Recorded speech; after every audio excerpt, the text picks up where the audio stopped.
Hey, welcome to the Tony Scott Internet Show for a Thursday morning. I've got a couple of emails from people saying, yeah, you got the day wrong yesterday. Well, okay, it's Thursday morning. I got it right now. But thanks for pointing that out, though, because I do need to know about these things. So, anyway, hope your morning is, where you want it to be. Hope your day's going to be everything you want it to be. But welcome to my Internet Show, where I talk about news, stuff that interests me and hopefully interests you too. If you remember me from the radio show, I always brought a lot of content, and this is what I'm doing here without the music. Not this music. Okay? This music will go away in a second, but lots going on though. Let's shall we? The big news yesterday nationally is Ebola claimed the life of Thomas Eric Duncan in Dallas. He lived for 10 days after being diagnosed. The woman he was going to marry is wondering though, what if? What if the hospital would have taken him when he first went there? Because, they sent him away, and then he came back. He is going to be cremated, which I find interesting. I mean, I'm not a scientist or a doctor by any stretch of the imagination, but I would think they would hold on to his body for scientific reasons, to explore it. But maybe they know everything they need to know. I find that hard to believe, but he's going to be cremated. 5 U.S. airports are going to be taking the temperature and ask questions of passengers when they come into the country from JFK, New York City, Dulles Airport in D.C., Newark Liberty in New Jersey, O'Hare in Chicago, and Hartsfield Jackson Airport in Atlanta. Why those 5 airports, though? Well, the answer is pretty simple. It's 94% of all travelers from West Africa enter the U.S. at one of those 5 airports. My question would be, well, what about the other 6%? Are we watching those? Shouldn't that be 100% and not 94%? I mean, it may the other 6% may be spread over 50 airports, but so what? You got to sew this up, man. You can't be playing at 94%. That don't work for me. I need 100% on that. I'm just telling you the truth, man. Estimates are that it's going to affect about 150 people a day. You think about all these airports, like Hartsfield Jackson is like the busiest airport in the world. O'Hare is second. So you think about all these people that are going to be coming in now.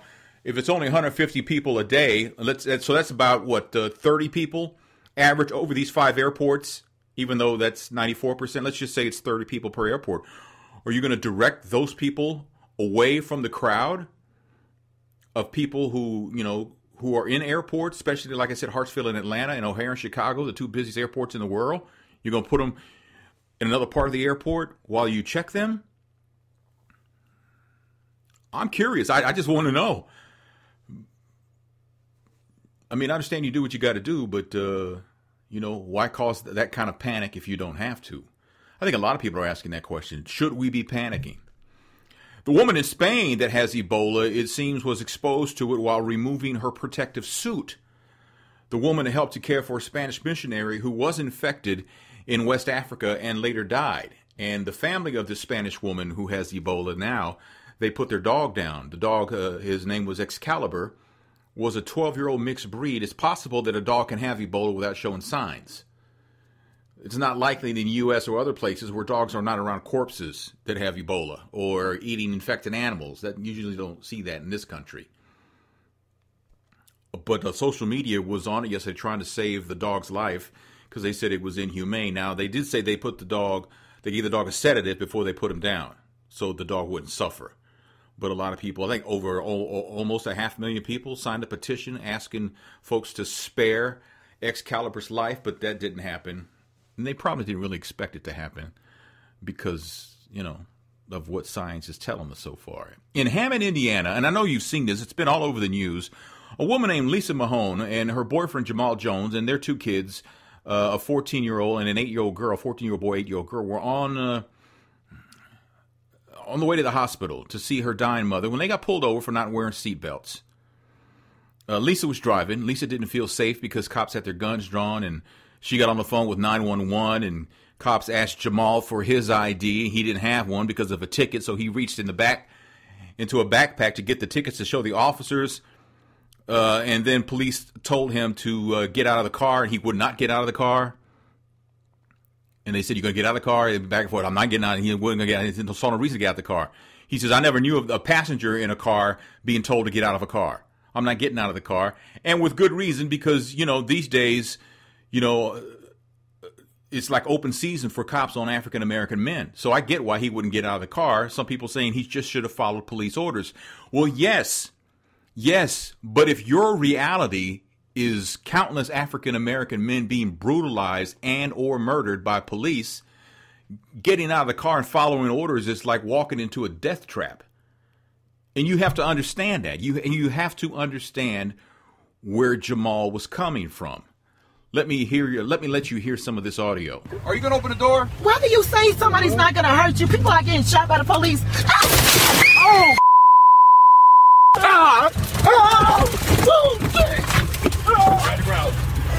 So what you heard was the police officer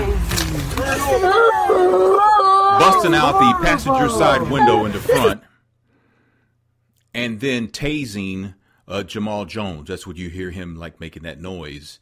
You hear the daughter in the background, the little 8-year-old who's crying. The two children in the back were cut by flying glass.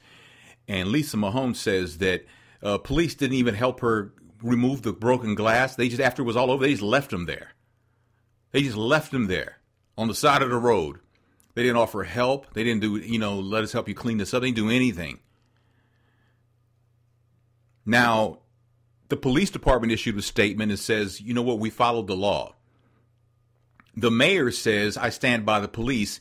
He shouldn't have reached back for that ticket in the backpack. I mean, that makes you think like he's reaching for a gun. Well, if you're black, yeah, you're going to think that of a black man, right? That's just the truth of the matter. But, I mean, how long was it between the time that he reached for the ticket in the backpack and the time that you tased him? Because it seems to me, if he were reaching for a gun, he'd have come out of a bag right away. But he didn't. He didn't. Because he never had a gun. That was never his intent. Did he get the benefit of the doubt? No. Are we supposed to follow police orders when we're ordered to get out of a car? Yes, we are. But that's under normal circumstances. Pulling over an African-American male in a car these days is not a normal circumstance. It's not. I mean, if you don't see that, then you're not paying attention to what's on the news. This man, the only reason why he did not get out of the car was because he feared for his life and the life of his family, and he didn't want to leave his family in that fear by themselves. That's the only reason why that happened. That's the only reason he wouldn't get out of the car. I mean, the guns were already drawn. So you're telling me, you know how when you get out of a car, you kind of lean, you put your leg out and you kind of lean to the left and then you rise up? Now, see, that could have been one of those things where he got out the car, he started charging us, so we shot him. You see what I'm saying?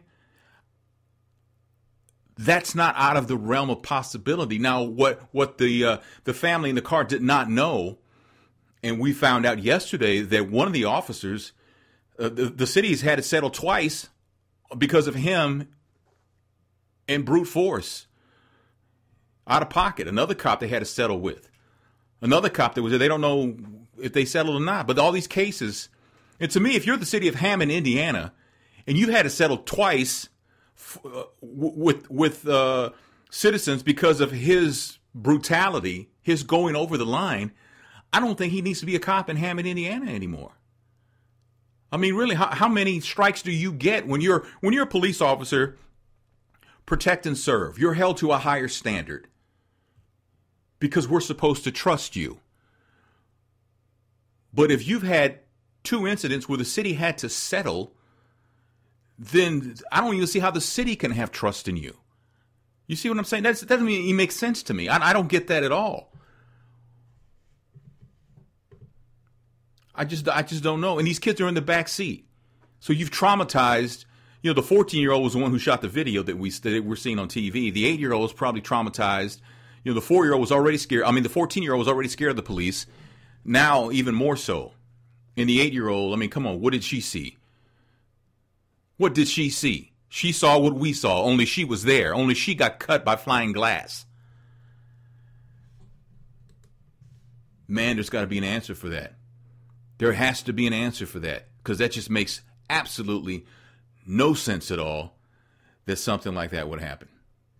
It should not happen, but it does. And it happens more and more and more.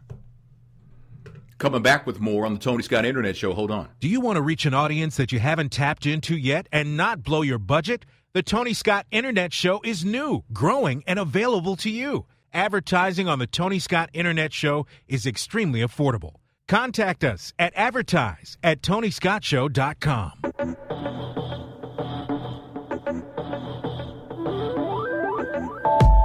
Welcome back to the Tony Scott Internet Show. Thank you so much for listening. Appreciate it so much. I mean, we are growing this show faster, actually, than I thought I would. But that's good. That tells me, one, that you like the content. That tells me, two, that you're missing something. And I got it for you right here. So the next step is try and get some advertisers to try and pay some bills around here. Because, you know, brother without a job, y'all know how that can be. Although for those who don't, I pray that you never go through this. Because it's quite a humbling experience, if I may say so myself. It's Thursday. That means it's Scandal Thursday. TGIT. Thank God it's Thursday, right? Scandal is on tonight at 9 o'clock Central Time. Is it 9 o'clock? 8 o'clock. 8 o'clock Central Time. Let me get it right. 8 o'clock Central Time. 9 o'clock Eastern Time. So there you go. Followed by How to Get Away with Murder. Well. And there's Monday Night Football tonight. There's Monday Night Football on a Thursday, so it's Thursday Night Football. There's Thursday Night Football tonight. What is wrong with me? I don't know what's wrong with me. What day is it? It's Thursday. Yes, I know. Paula Patton officially filed for divorce yesterday from Robin Thicke, citing irreconcilable differences. It's said to be all good, though.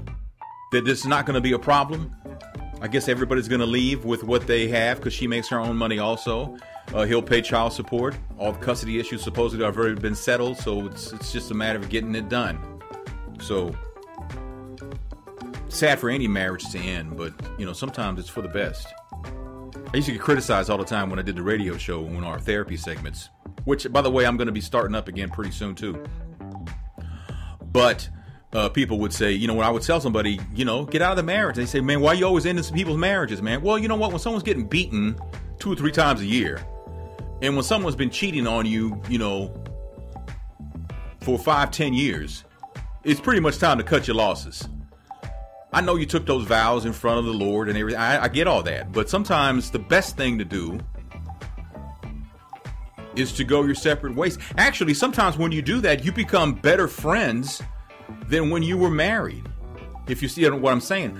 You know, a lot of times that happens. Someone very close to me went through that. And it was amazing how much they got along after they were no longer married. It happens. Speaking of married and no longer married, Stephen Collins, the actor most famous for playing Eric Camden on Seventh Heaven for 11 seasons, the father, he shot an episode of Scandal for later this season, but apparently ABC announced that episode he will not be in. They've already taken the razor blades out and they've edited them out. Maybe they're going to reshoot it again using a different actor. He played a news anchor on Scandal back in season 1 or 2, I think. And then he was supposed to come back to reprise the role of the season, but apparently that is not going to happen. Not saying that the role may be recast, but we'll have to see. He allegedly confessed, I'll let you hear the audio yesterday during an audio recording of a therapy session with his wife in the room, that he had been very inappropriate with underage children. Flashing himself. He even said on tape, and you heard it if you heard the podcast yesterday, that he had got some child's hand and put it on his penis, and he said that only happened once. But they always say it happened once, right? There were reports Tuesday night that he had committed suicide when the story broke, but that is not the case. Now it's going back and forth between the lawyers, his lawyers, her lawyer, you know, and, you know, his ex-wife, soon-to-be ex-wife, Faye Grant, is saying that he had a fascination, a fantasy. He had a fantasy of oral sex with, I don't know, one of his kids. I don't know how they worded it, but it's just crazy. And, you know, you normally find a lot of times in celebrity divorces, and it happens too in the civilian world, that when a divorce is ugly, when it gets ugly, there are accusations. You know, Kelsey Grammer from Frasier and from, what was it, Boss? That was on Stars. I hate that they canceled that show. That was a great show. He produced Girlfriends. I mean, you know Kelsey Grammer. Frasier Crane from Cheers, you know. His ex-wife Camille, when they were getting divorced, she accused him of being a cross-dresser, and she later retracted that statement because it wasn't true. So, kinds of things like that happen all the time, and it's unfortunate. But to me, when you make an accusation like that, if it's found to be not true, there should be a price to pay. Because you're talking about somebody's reputation, be it a celebrity or a civilian. You're talking about someone's reputation. If you accuse somebody of molesting children, if you can't prove it, and you made it up, you got to pay a price. You've got to pay a price. That's slanderous, isn't it? It's what it is. How do you get away with that? I don't understand that at all. Hey, The Game, not the rapper, not the sitcom that BET canceled, was it yesterday? He's getting lit up by his brother. Now, to be fair, his brother and himself haven't gotten along with each other in recent years. But his brother, who is, I don't know if it's Big Faze or Big Face. It's F-A-S-E. I'll say Faze. Big Faze. He called The Game out on Instagram for neglecting his family and investing more time into his career. Faze took to Instagram and he put an old picture of his son with who they call Uncle Jay, with a caption that read, "A birthday wish for your nephew is too much to ask, I guess. F me, but the kids?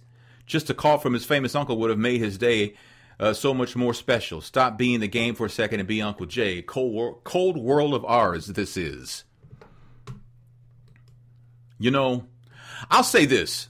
In a perfect world, yes. Okay, yeah, he could have called. But you guys ain't been sitting horses for a while, going back to the early part of the 2000s because of a record company that you guys had together that went under, and he felt like you paid, The Game felt like you had a lot to do with that, is what the word was. Not saying that you did, but that's how he felt. You guys kind of fell out a little bit.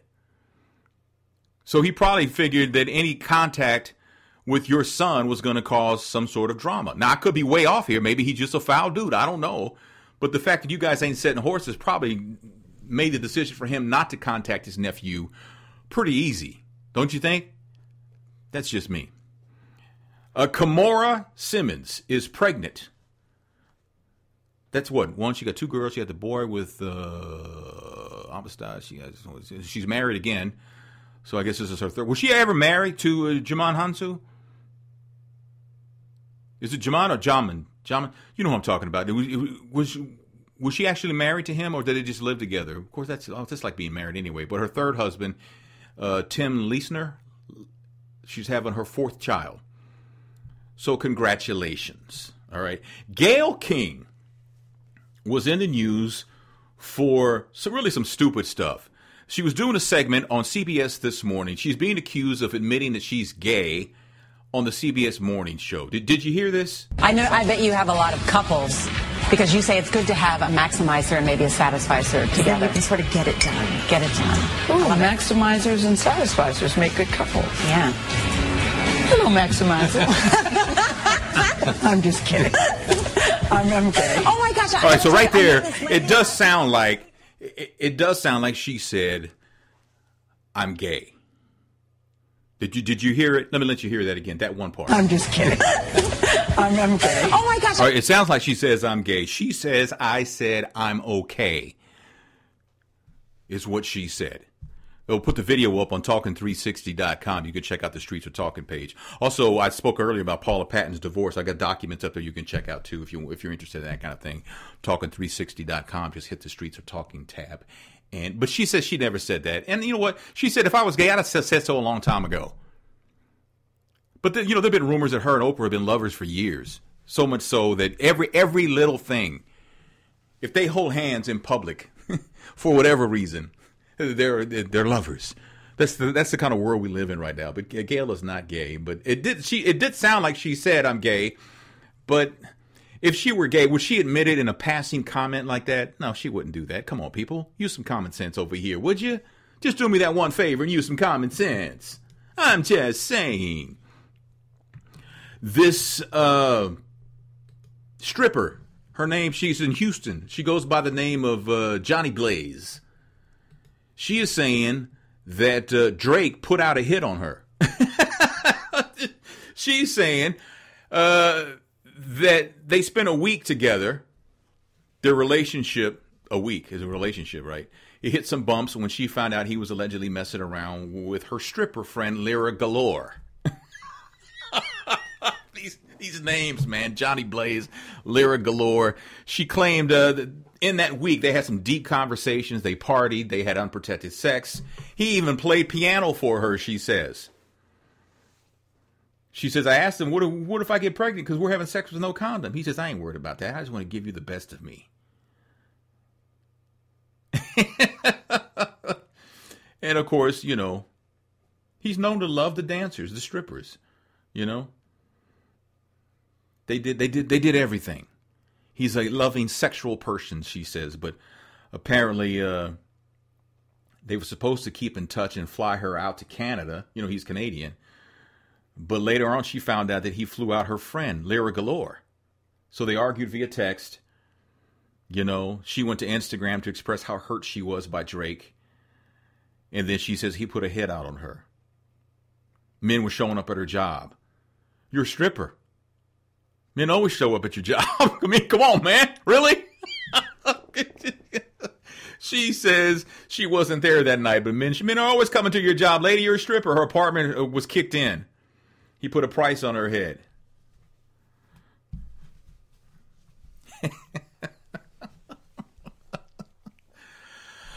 Oh, boy. If you're Drake, do you even respond to stuff like this? You don't respond to anything like this, do you? I mean, really? I mean, what would be the point of responding to something like that? I mean, because it's almost like you're not going to win. You're not going to win. I mean, come on. It's not going to happen.